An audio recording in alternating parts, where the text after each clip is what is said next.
Good afternoon, everybody. My name is David Shaw, and I would like to thank you for inviting me to your question and answer session for the mayoral candidates. As a resident of Mississauga for 54 years, I'm an adoptive father, a volunteer, and a passionate Canadian.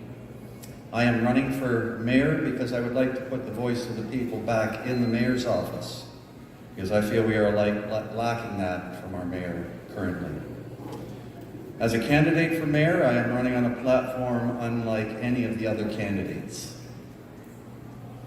I am running on a platform of ending all mandates and lockdowns and guaranteeing the freedom of the people of the city to make their own choices about their own health decisions.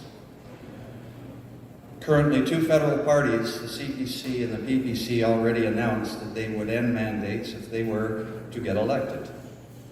This is the stance of those parties that reflects the voice of many Canadians, and that is where I choose to stand, in support of freedom. Some federal and provincial parties still cannot make the promise of honoring people's constitutional rights.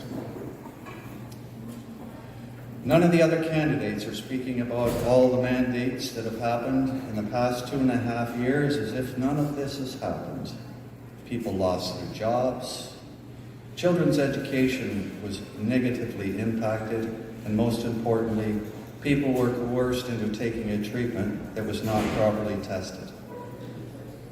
This was simply wrong, and I am fighting against that.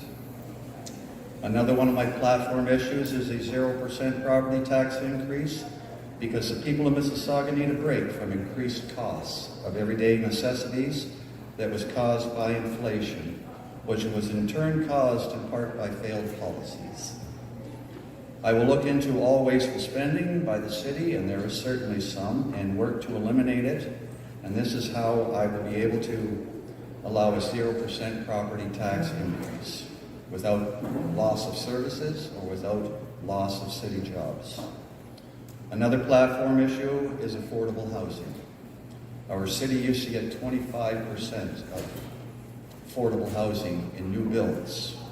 Currently, that figure is 10%, and we need to bring that back to 25% because we need the affordable housing, and so many people are sadly not able to live properly without this housing. There are many in need in the city. I thank you for your time, and I thank you for listening to my platform.